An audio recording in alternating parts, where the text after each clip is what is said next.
Killers of the Flower Moon is the third nonfiction book by the American journalist David Grann. The book was released on April 18, 2017. It was published by Doubleday, and the genre is true crime. There is also a movie in the making. Its release date is not yet set. The director will be Martin Scorsese. The cast consists of Leonardo DiCaprio, Robert De Niro.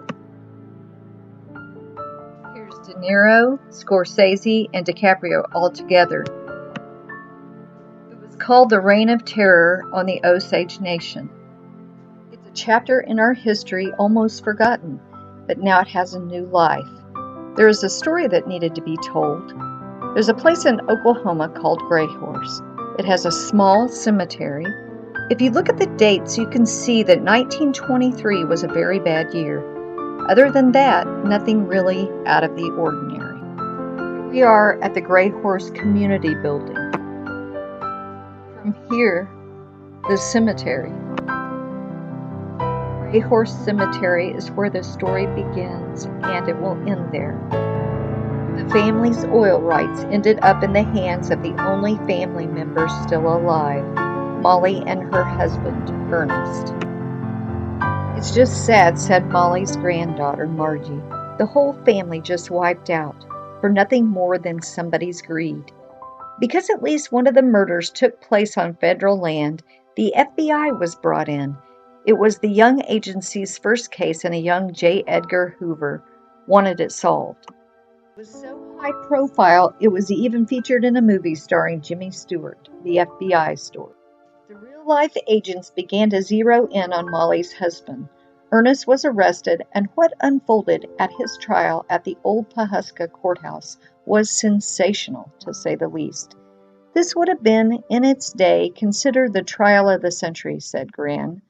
Under oath, Ernest admitted it was his own brother who had murdered Molly's sister Anna, and that his uncle, William K. Hale, had ordered it, along with the murder of Molly's other sister, Rita. Worst of all, the plan, it seemed, was for Ernest himself to finish the job by murdering Molly, getting sole possession of the oil rights. When Molly realized that her husband who had helped her search for the killers, was in fact the killer, she could never look at him again, Grann said. But that's hardly where the story ends. Grann believes there were far more murders than the FBI ever investigated. When I began researching this story, Grann said, I thought of it as a traditional mystery, a whodunit. And by the end, I realized this wasn't a whodunit. This was who didn't do it, meaning so many people were part of this. The whole town, the white part of town, was complicit, he said. The gush of oil eventually slowed. The Osage mansions were abandoned. Even the Osage school is now a forgotten, overgrown mess. The Osage themselves never forgot, even if history did. There are still killers who remain unknown, Grann said.